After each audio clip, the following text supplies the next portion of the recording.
Bonjour et bienvenue sur Astro d'Alma. Aujourd'hui, nous allons voir les lunes en bélier, leurs caractéristiques et leurs besoins fondamentaux. Donc, je vous invite à aller voir la vidéo sur la lune qui va parler de cet astre et ce qu'il représente, ce qu'il symbolise à l'intérieur de nous, euh, pour comprendre la fonction première de la lune.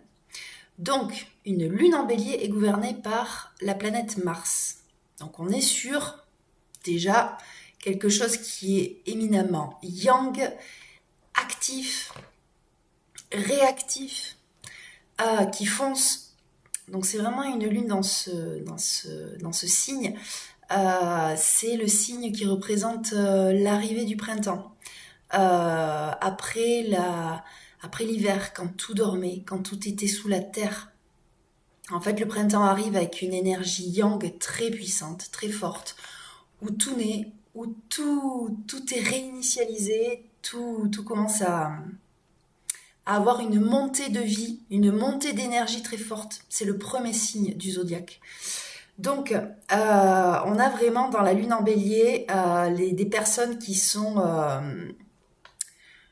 initiatrices, profondément initiatrices, qui vont être au départ de beaucoup de projets, qui vont avoir des élans comme ce printemps, des élans, des envies de faire naître des choses, d'être vraiment sur des projets profondément initiateurs.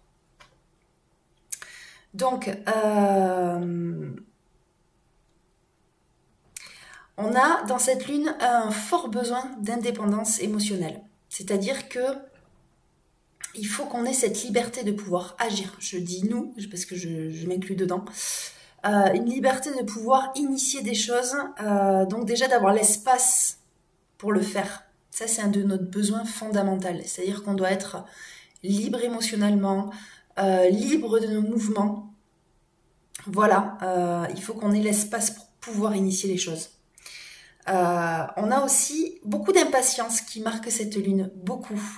On n'est pas du genre très patient, pas du tout. On va avoir tendance à un besoin quand même d'être assez stimulé souvent, d'être toujours dans quelque chose de où il faut que ça avance, il faut que ça pousse. Voilà, typiquement, lune en bélier, si vous êtes dans une salle d'attente, vous avez prévu votre petit livre, euh, vos écouteurs pour écouter vos podcasts, c'est-à-dire que cette attente-là va être difficile à ne rien faire. C'est-à-dire que voilà, il y a une certaine forme de voilà, besoin que ça bouge, souvent, besoin que ça bouge, ça c'est quelque chose qui la caractérise.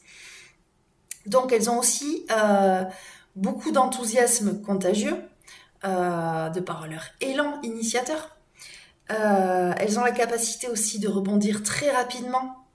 Donc c'est pas grave, on s'est raté, ben hop, on recommence. Voilà, il y a quand même un sacré rebond de Mars en bélier là, enfin d'un Mars bélier plutôt. Je me permets de prendre ce temps pour te dire quelque chose de très important. Si tu es en train d'écouter cette vidéo, c'est qu'il y a déjà quelque chose en toi qui est en train de chercher des réponses. Ta lune, ce n'est pas un concept flou, c'est une porte d'entrée pour comprendre tes besoins profonds, tes schémas émotionnels et ta dynamique intérieure. C'est pour ça que j'ai créé un e-book gratuit autour des lunes qui te permet de ramener de la conscience dans un premier temps. Mais je vais être claire avec toi. Comprendre est une première étape. Mais passer de je comprends à j'ai pleinement conscience de qui je suis en est une autre. C'est pour ça que j'ai créé un accompagnement complet qui te permet d'aller beaucoup, beaucoup plus loin. On travaille sur tes cycles, sur d'où tu viens, quels sont les enjeux que tu es en train de traverser actuellement et ce qui est en train de se déployer devant toi. On vient aussi éclairer tes fonctionnements profonds, tes besoins réels, pour que tu puisses créer un épanouissement plein dans ta vie professionnelle et relationnelle, et surtout avec toi-même. Et quand on change la manière de se positionner dans sa vie, c'est notre vie entière qui change. Donc, si c'est ce que tu es en train de chercher, Je t'invite à aller découvrir tout ça sur mon site internet, en barre de description. Et tu verras si c'est juste pour toi. Belle écoute à toi. Alors, on a aussi des émotions assez fortes.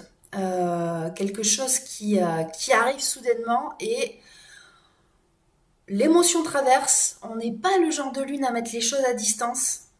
Euh, on réagit. La lune en bélier, elle a cette particularité, c'est de réagir la plus rapidement possible.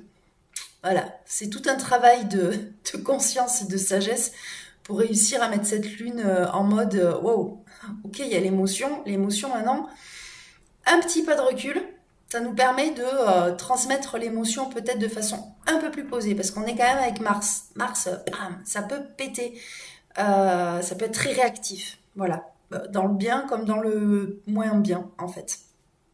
Voilà. Donc, pour que cette lune puisse se sentir bien et avoir des émotions et des réactions un peu plus posées, un peu plus douces et mesurées, là où elle ne pourra pas avoir de regrets, clairement, déjà, il faut qu'elle puisse dépendre d'elle-même et qu'elle ait cette liberté d'action devant elle. Déjà aussi suffisamment confiance en elle pour initier des choses. Voilà, ça c'est vraiment la caractéristique de cette petite lune. Qu'elle ait confiance en elle, qu'elle initie, parce que c'est vraiment comme ça qu'elle va venir nourrir un besoin profond. Parce qu'une fois qu'elle initie, elle se sent bien dans les projets, elle vient nourrir des choses, elle vient démarrer des choses. Donc elle avait aussi beaucoup besoin de mouvement pour faire circuler ses émotions déjà.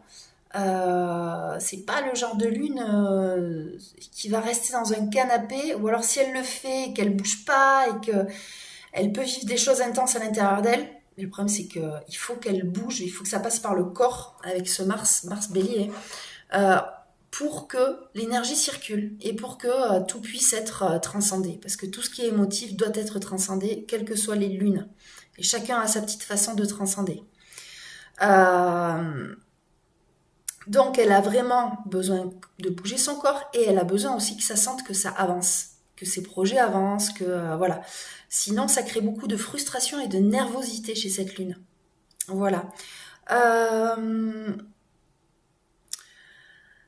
Elle doit aussi faire preuve d'authenticité, dans le sens où tout ce qu'elle ressent, il faut qu'elle le dise sur le moment, parce que si elle retient, ça fait rumination, frustration, ça fait vilain. Voilà, il faut qu'elle apprenne à dire ce qu'elle ressent sur le moment. Voilà. Elle aime aussi que les choses soient claires. Elle va pas avoir peur de rentrer en conflit dans une dispute pour mettre les choses au clair. Elle a besoin de clarté. De bonnes bases, hein, voilà. Donc elle est capable de rentrer au pit pour des fois assainir les choses.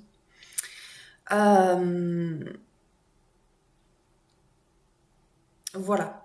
Donc ça c'est à peu près tous les besoins de cette lune qui vraiment la base c'est il faut aussi qu'elle s'entoure de gens qui respectent aussi ce besoin d'initier, qui la respectent profondément à ce niveau-là.